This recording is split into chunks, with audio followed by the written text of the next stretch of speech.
Hello, friends.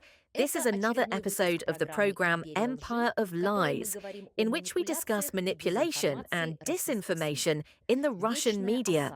Eternal Siege, how Russian television portrays the world. Soloviev's recent episodes have increasingly devolved into long lectures about how the West is going to war and how Russia must hold out. It's a mixture of threats to neighbors, celebrations of Putin's patriotism, and conspiracy theories about eternal war. Orban as a target Hungary becomes one of the first topics. Accusations are made from the podium. Ukrainian politicians are threatening Viktor Orban, and if the Ukrainian Armed Forces are defeated, the war will allegedly spread directly to the Carpathians and Hungary. The manipulation is obvious. Instead of discussing Russian aggression, the emphasis is on threats to Europe from Kyiv. Moreover, the hosts utter the fantasy that the Ukrainian army will purge Hungary of anyone who interferes with its defense. For a European viewer, such statements must seem like a caricature. The Ukrainian army is presented not as a victim of war, but almost as a future occupier of Europe. Welcome to my lecture.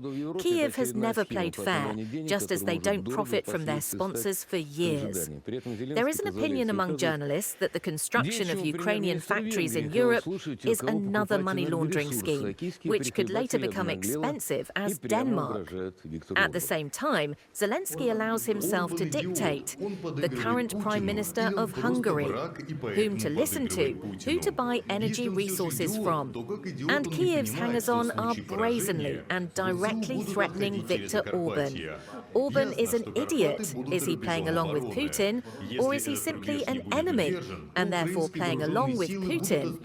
If he is an idiot, then like an idiot, he doesn't understand that in case of defeat, the Ukrainian Central Committee will retreat through Transcarpathia. It is clear that the Carpathians will be the line of defense. If this line is not held, then the Ukrainian Armed Forces will retreat to Hungary, partially, of course, to Poland, and they will resist the Muscovy horde from the territory of Hungary. Of course, then the Ukrainian Armed Forces will destroy in their rear, that is, already in Hungary, everyone. Those who will interfere with this defense